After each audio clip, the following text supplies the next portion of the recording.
Bismillahirrahmanirrahim. Assalamualaikum warahmatullahi wabarakatuh.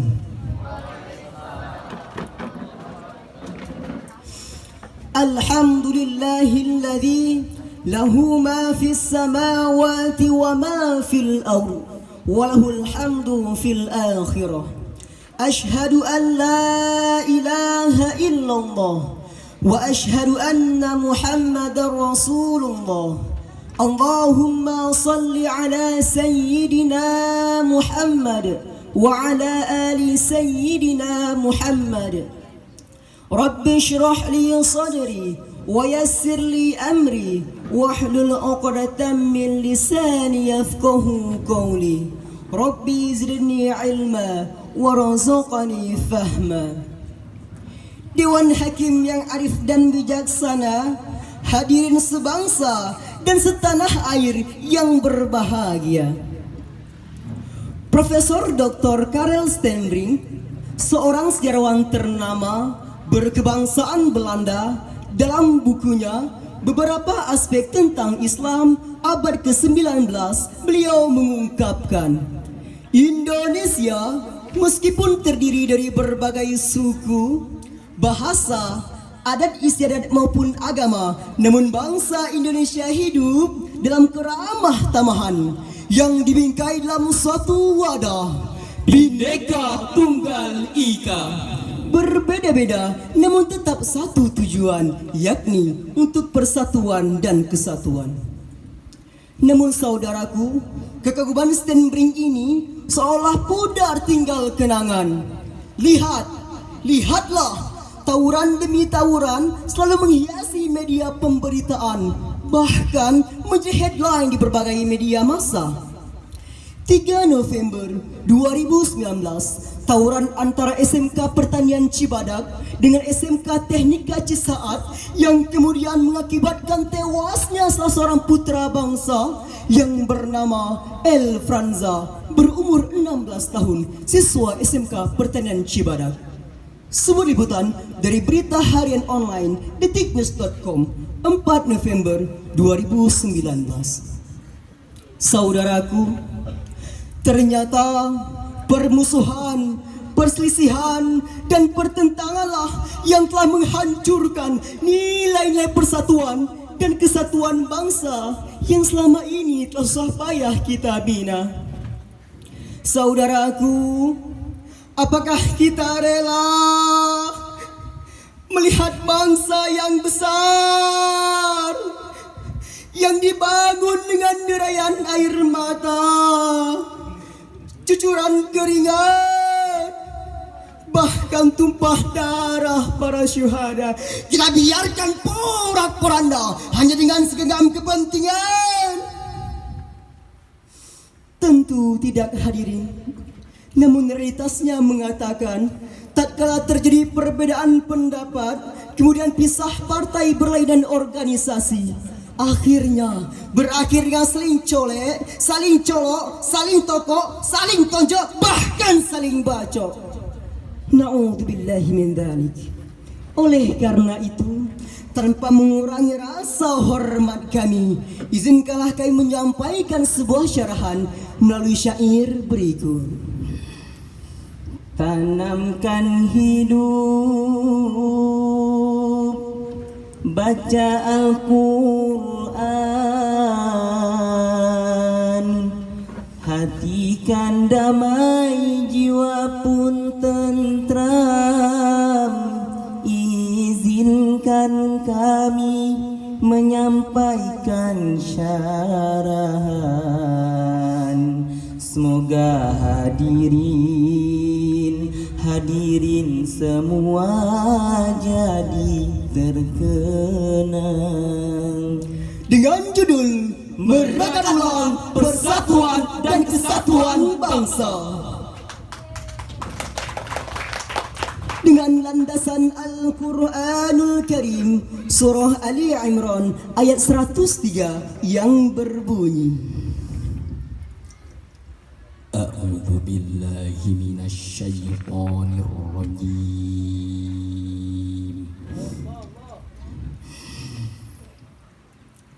Bismillahirrahmanirrahim.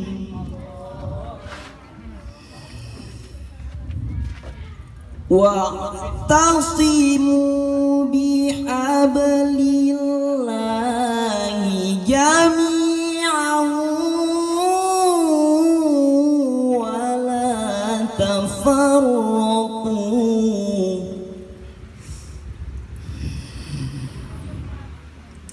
Wadhkuru ni'matallahi 'alaikum in kuntum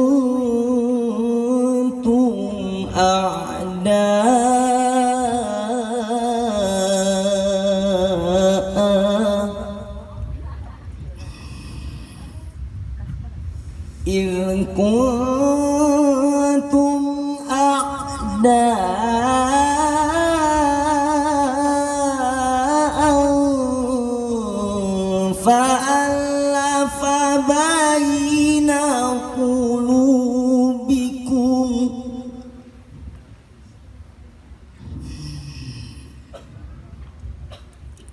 fa'alafa baina qulubikum fa'asbahtum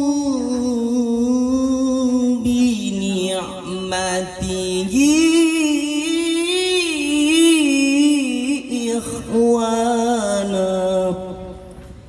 Aku berlindung kepada Allah dari godaan syaitan yang terkutuk.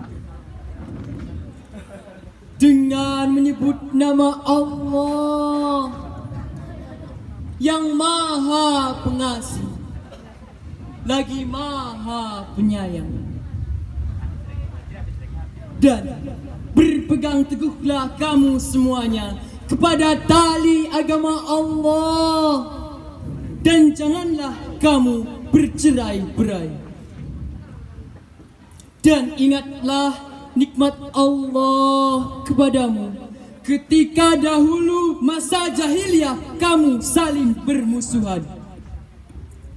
Lalu Allah menyatukan hatimu, sehingga dengan karunia Allah kamu menjadi bersaudara.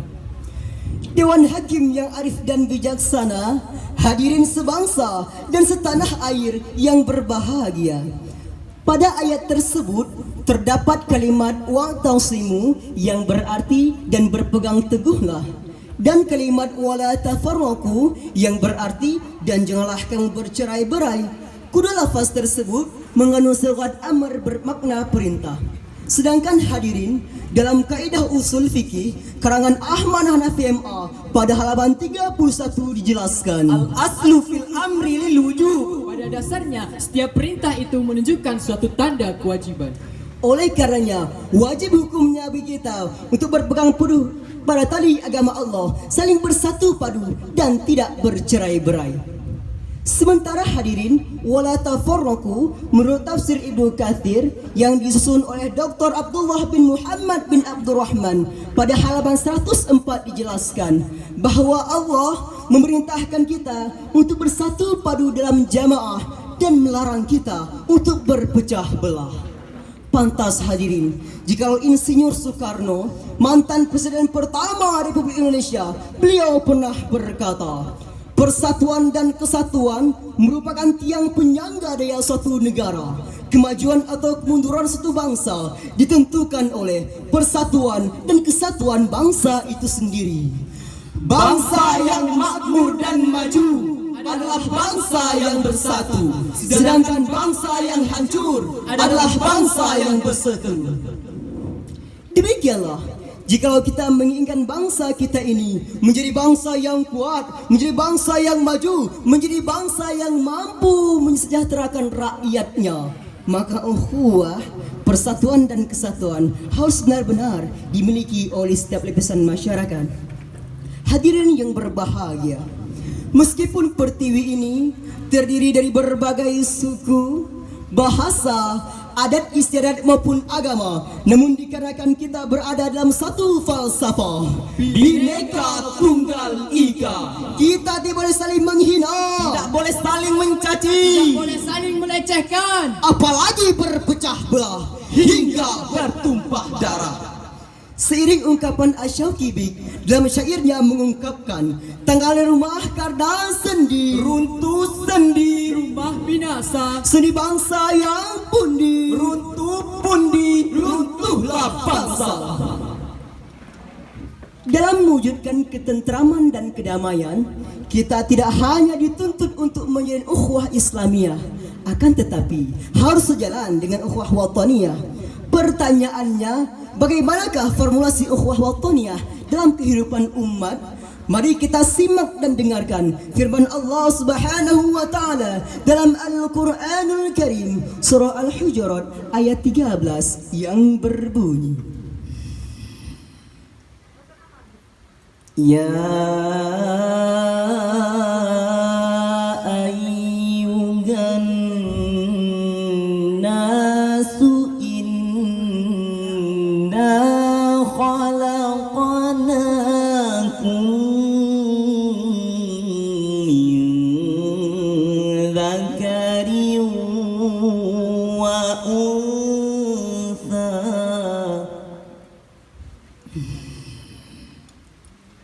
وَجَعَلْنَاكُمْ شُعُوبًا وَقَبَائِلَ لِتَعَارَفُوا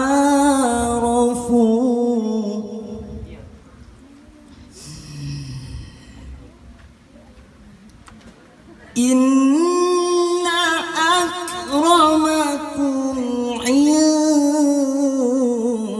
الله أتقاكم إن الله عليم خبير إن الله عليم خبير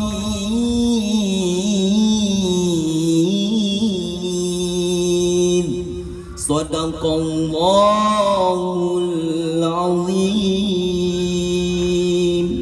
Wahai manusia, sesungguhnya kami telah menciptakan kamu dari seorang laki-laki dan seorang perempuan. Kemudian kami jadikan kamu berbangsa-bangsa dan bersuku-suku agar kamu saling mengenal. Sungguhnya yang paling mulia di sisi Allah di antara kamu semuanya adalah orang-orang yang paling bertakwa. Sungguh Allah Maha mengetahui lagi Maha teliti. Maha benar Allah dengan segala firman-Nya. Berdasarkan ayat tersebut, Profesor Dr. Muhammad Quraisy Shihab dalam Tafsir Al-Misbah pada jilid 12 halaman 600 mengungkapkan bahwa semakin kuat pengenalan satu pihak dengan pihak yang lainnya, maka akan semakin terbuka peluang untuk saling memberikan manfaat. Oleh karena itu hadirin, segala ragam budaya, suku, bahasa dan agama yang ada di negeri yang kita cintai ini bukanlah sebuah persoalan, tidak menjadi problematika kehidupan. Akan tetapi, perbedaan demi perbedaan tadi dapat kita satukan sehingga bangsa kita menjadi bangsa yang baldatun thayyibatun wa rabbun ghafur. Dewan Hakim yang arif dan bijaksana, hadirin sebangsa dan setanah air yang berbahagia. Dari pencerahan kami ini dapat kita tarik sebuah kesimpulan bahwa persatuan dan kesatuan merupakan tiang penyangga daya suatu negara. Mari kita hindari budaya SMS. Senang melihat orang susah, susah melihat orang senang. Wahai pemuda harapan bangsa dan pemudi kuntum melati, ambil sampanmu arungi lautan, patahkan gayungmu tangan menggunakan Layarmu bajumu gunakan demi mencapai pulau impian. Pancasila lagi negara. Bhinneka Tunggal Ika semboyan bangsa. Jangan biarkan kemerdekaan kita terbuang sia-sia. Wassalamualaikum warahmatullahi wabarakatuh.